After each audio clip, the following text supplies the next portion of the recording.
Hello everyone, welcome back to UGC Net English classes. In the last class, we discussed the biography of the famous Middle English period writer Geoffrey Chaucer. With today's lecture, we will cover the Sumerian epic, the Epic of Gilgamesh.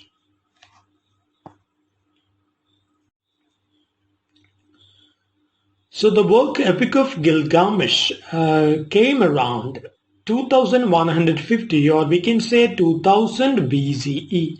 So around 2000 BC, the work appeared. It was one of the earliest non-works, or we can even say it was the first work to be written, the Epic of Gilgamesh.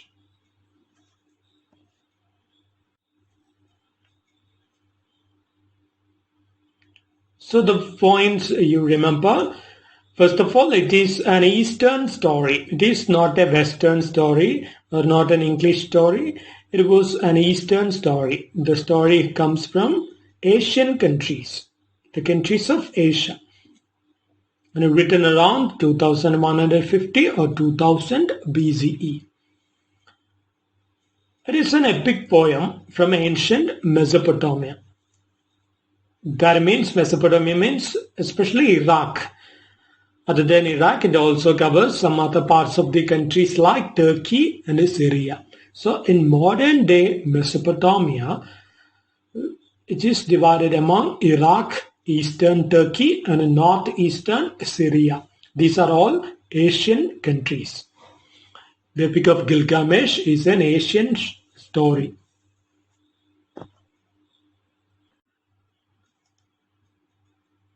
Now let's understand who was the first person to translate the work, the Epic of Gilgamesh, into English language. It was in 1875. In 1875, George Smith first discovered. He had discovered it in 1872, but he wrote about it in 1875. So George Smith first discovered and translated the Epic of Gilgamesh into English in 1875.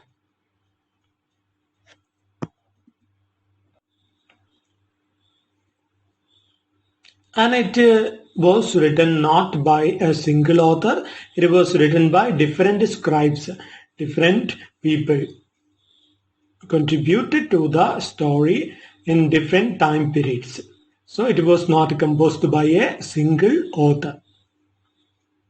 But it was written in Akkadian language. Exactly, if we try to figure out the script, it is called cuneiform script. In cuneiform script in Akkadian language. So this language, that is Akkadian, is a Semitic language, distantly related to Arabic and Hebrew. So Semitic, we know that is one of the languages of the Indo-European family. So Akkadian language was the language in which the work was written, especially using the cuneiform script.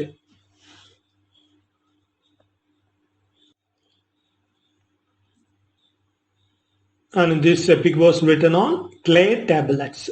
That means clay. They made tablets, sheets of clay, and wrote on the clay. So written on clay tablets. And the work is regarded as the earliest surviving notable literature.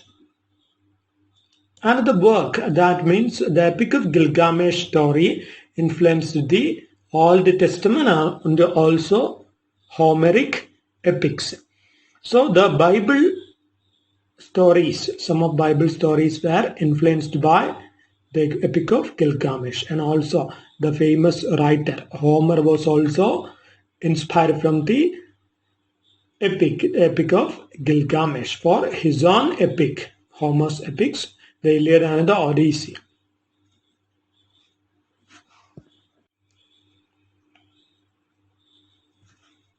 Another book, the Epic of Gilgamesh, is often called the Odyssey of a king who did not want to die.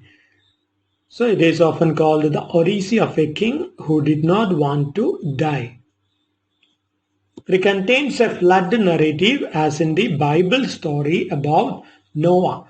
Noah's Ark story we know. So the Epic of Gilgamesh also contains a flood narrative as in the Bible story. And we have already mentioned that the Bible, some of Bible stories are inspired or taken from the Epic of Gilgamesh story.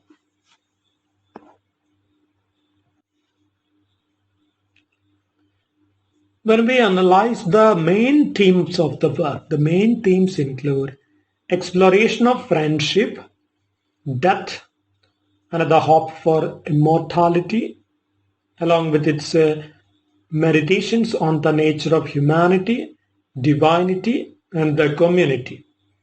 And also the work contains the theme, the conflict between wilderness and civilization. So this theme, that means the conflict between wilderness and civilization theme, is especially carried out through the character of Enkidu. Enkidu is one of the characters in the story.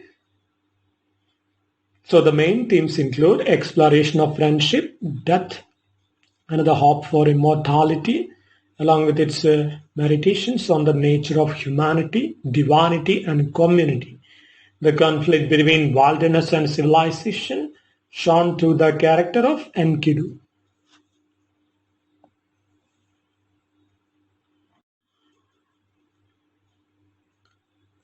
Actually, the story, the Gilgamesh epic, was written on 12 incomplete Akkadian language tablets. On 12 clay tablets, it was written. And the literary history of Gilgamesh begins with 5 Sumerian poems about Bilgamesh. That means the Sumerian version for Gilgamesh. So in the Sumerian version, Gilgamesh was called Bilgamesh, who was the king of Uruk. So he was the king of Uruk.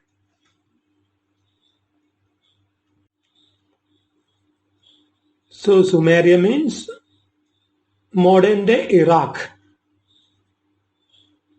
So Bilgamesh or Gilgamesh was the king of Uruk. And these independent stories were later used as source material for a combined epic in Akkadian language in cuneiform script. So these stories, these fragmented stories were collected and combined in the language Akkadian in the script, cuneiform script.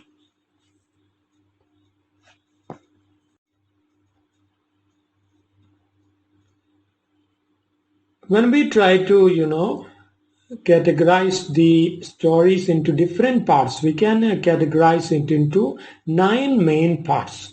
So these 9, totally 12 clay tablets are there, but the story we can, organize into 9 parts. First of all, a prologue that it talks about the hero Gilgamesh. The second, Enkidu, the alter ego of Gilgamesh. And the third part, Gilgamesh, Enkidu, and the monster Hubab. And the fourth part, Gilgamesh, Enkidu, and the bull of heaven. And the fifth part is titled Death of Enkidu and a Despair of Gilgamesh. And the sixth part, Gilgamesh in the quest for immortality. And the seventh part, only the gods have the gift of life. And the eighth part is an epilogue. And the ninth part is fate of humankind in the afterlife. So once more, first of all, the poem begins with a prologue that talks about the hero Gilgamesh. Then it introduces the character Enkidu, the alter ego of Gilgamesh. Then Gilgamesh, Enkidu, and the monster Hubaba. The next part, the fourth part is Gilgamesh, Enkidu, and the Bull of Heaven. The fifth part is Death of Enkidu and the Despair of Gilgamesh. The sixth part, Gilgamesh in the quest for immortality. The seventh part, only the gods have the gift of life. And the eighth part, Epilogue. And the ninth part, the fate of humankind in the afterlife.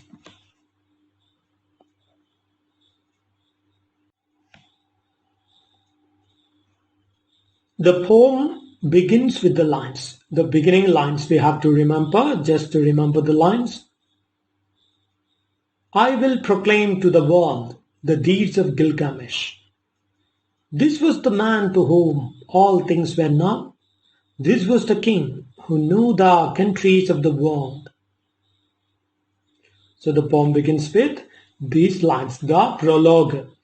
So someone, the writer, probably the one who has written the work, he tells that he is going to tell a story or recounts the deeds of Gilgamesh. So the poem begins with lines, I will proclaim to the world the deeds of Gilgamesh. This was the man to whom all things were known. This was the king who knew the countries of the world.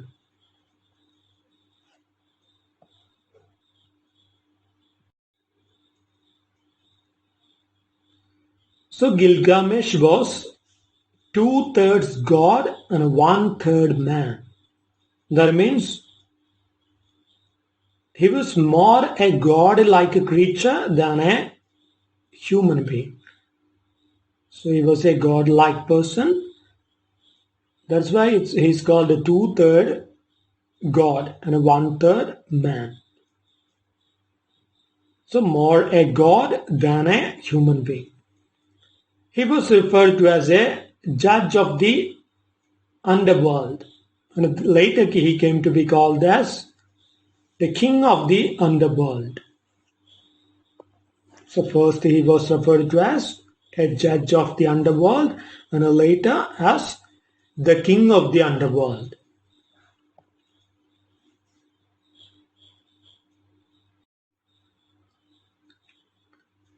Now let's analyze the capsule summary of the epic. So as we know, the epic begins with a prologue. The epic begins with a prologue in praise of Gilgamesh, who was part divine and part human, the great builder and warrior, knower of all things on land and sea. So he was a renowned person.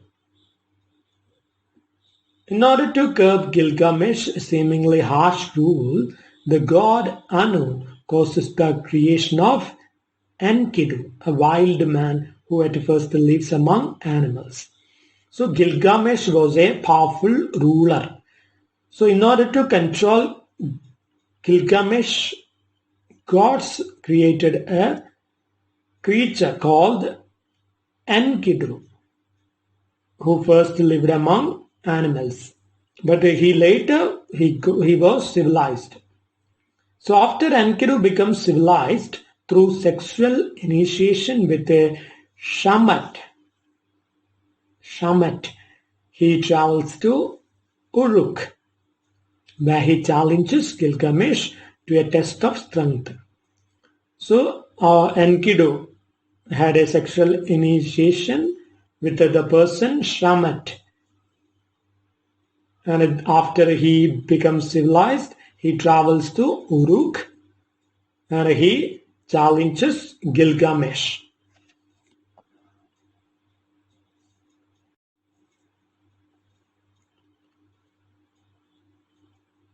And a fight ensues, but Gilgamesh wins the contest.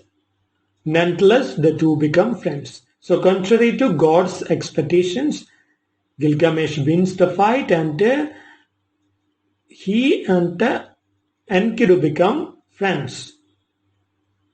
So together they make a 6-day journey to the legendary cedar forest, where they planned to slay the guardian, Hambaba the Terrible, and cut down the sacred cedar tree. So what they do? So they league together, and after became friends, they take a travel to the cedar forest, the legendary sacred forest, and they slay the guardian, Hambaba the Terrible. So God's forest, gods were protecting the area, but they cut down the sacred cedar tree. That was a favorite tree of gods.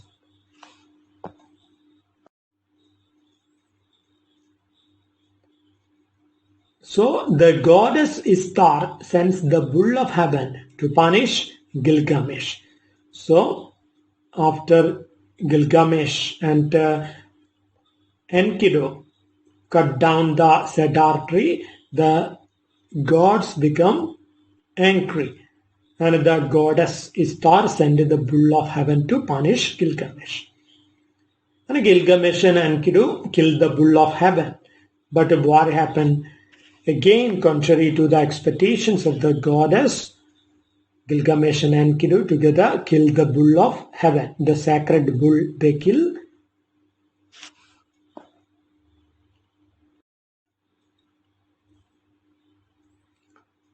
So the gods become all the more angry and they kill Enkidu. So they kill Enkidu and Gilgamesh is now alone. So this is the first part of the epic. And in the second half of the epic, we see how Gilgamesh is sad.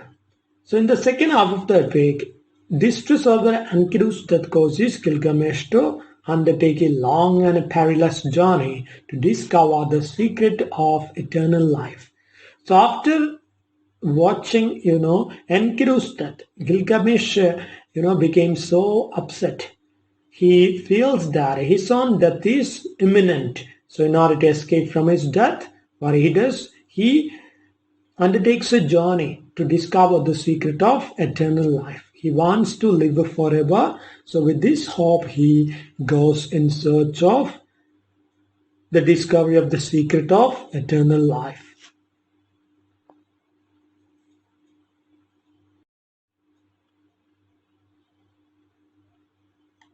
But he learns that life which you look for, you will never find. So the secret of eternity, that it cannot be learned, especially human beings cannot learn it. For when the gods created man, they let death be his share.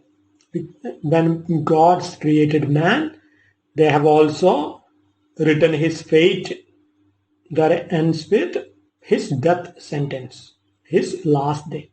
So death is a sure thing that will come for everyone. But Gilgamesh is still hopeful. So after Gilgamesh makes a dangerous journey in search of Utnapishtim. Utnapishtim was the survivor of the Babylonian flood, in order to learn from him how to escape death. So Gilgamesh goes in search of the person named Utnapishtim. Utnapishtim, this person, the Utnapishtim, was the survivor of a flood, just like Noah.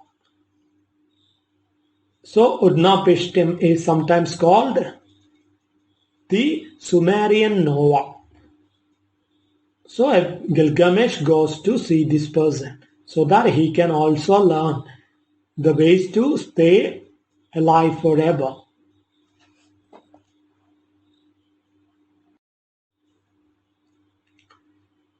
And when he finally reaches Utnapishtim, Gilgamesh is told the story of the flood and is shown where to find a plant that can renew youth. So Gilgamesh almost reaches his goal and almost gets to his wish. But what happened? He is seized and eaten by a serpent. A serpent also came there in search of the secret behind eternity, and the serpent ate the plant which was supposed to give him eternity. So Gilgamesh, fails. The serpent succeeds. And but what happens? Gilgamesh, so he's so sad. He returns to his country, Uruk. But afterwards, he proves that he's a good ruler and he rules his country very well.